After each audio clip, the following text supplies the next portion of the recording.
Hello, buenos días. It's so exciting to be here with you today. I have to tell you, one of the first people who reached out to me to make sure I knew she was going to be there was Carmen. And many of you know her as the president of the Hispanic Chamber of Montgomery County, but I know her as well as not only a colleague and a successful entrepreneur, someone who always shares her stories with everyone, but she wants to make sure everyone learns and grows as well. But she's also a dear friend. I'm very grateful, Carmen. Thank you so much. So I have to tell you, I love the wording of the business growth tsunami. Tsunami is a word I can relate to in more ways than one, I have to say. Sometimes we're caught in ebbs and flows of life that take us here and there. And I have to say my most recent tsunami brought me to this opportunity and to this place where I never imagined I would be. So I'm very grateful for this door that has opened, because it opened for all of us.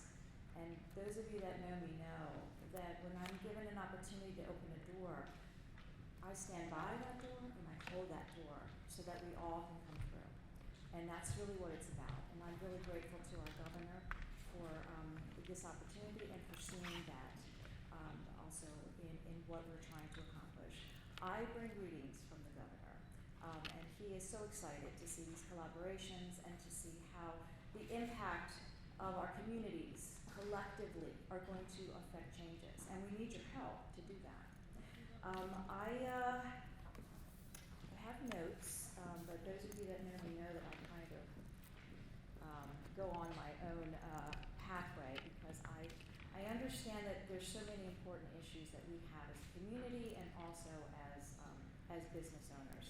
And forgive me, I have allergies, so that's been the challenge of the past few months.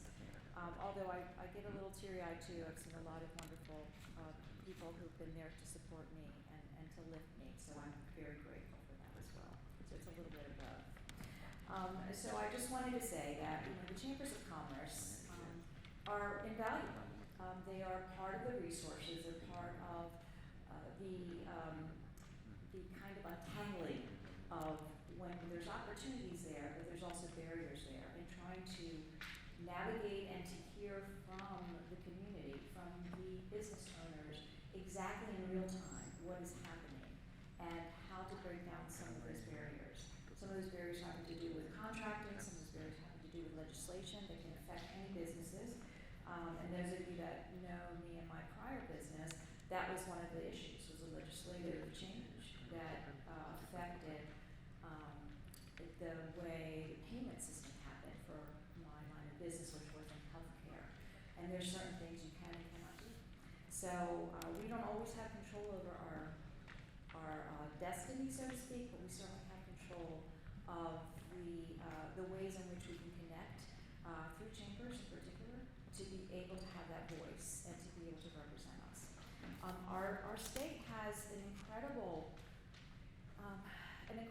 intricate system, and the governor shared that when he was a small business owner, he didn't realize the opportunities that there were here in the state of Maryland to do business with the state of Maryland. And that's one of the focuses he has, is to break that down and to open up those opportunities and to make accessibility for certification very streamlined and easier to do, not something that is overwhelming and daunting, because I was once an MBE as well.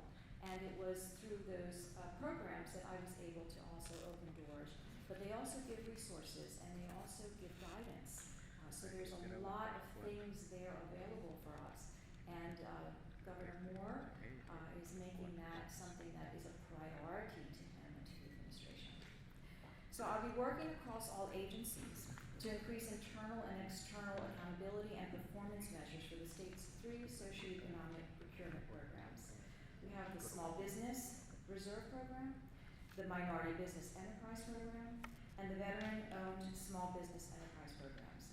In the last fiscal year, these programs have put $1.5 billion in the pockets of small minority women and veteran business owners. Well, that's a big number. We can do much better, and the governor wants us to do much better. The Moore-Miller administration is making that clear, that it is a priority. it truly is a priority to the administration. The state also help guide you along the way and can help you with other matters when it comes to those contracts. They play, as I said, an important role, and if you have any navigate that as well. So, I would just say that those pre-bid meetings are very important, and you get to also, we certainly encourage MBEs to perform as prime contractors, but if you're not quite ready, because sometimes we're not ready to take that next step, you should always consider, it's a best kept secret that which shouldn't be, institutions are designated to the SBR program. Yet we only have 4,000 certified SBRs. That doesn't reflect our community, it doesn't reflect the business community, and there's enormous opportunity. More prime contracts through this program. Qualifying contracts between $50,000 and $500,000 are automatically designated as SBR. But there is no cap to the contract value, all of the programs, not just one. As for our veteran community, we thank you for your service. And there's opportunity as well. We want to see growth in that program. Today we have 600 for the veteran small business. The 3 programs have annual renewal requirements, so once you receive your certification, you just be sure to maintain them. We send you constant reminders, so MBE certification process. And that's one of the things, that's one of the things I had asked. I wanted clarity, because a lot of people ask me that question. I used to ask that question, but you really explained it to me much more, because I think we get frustrated sometimes when we don't understand how it all works. So the MBE program is igual. So, yeah. Por favor, cualquier cosa a la orden, estamos, y Eduardo va a estar aquí si necesitas. Él es de Colombia, yo soy de Colombia, Costa Rica. So, ahí estamos.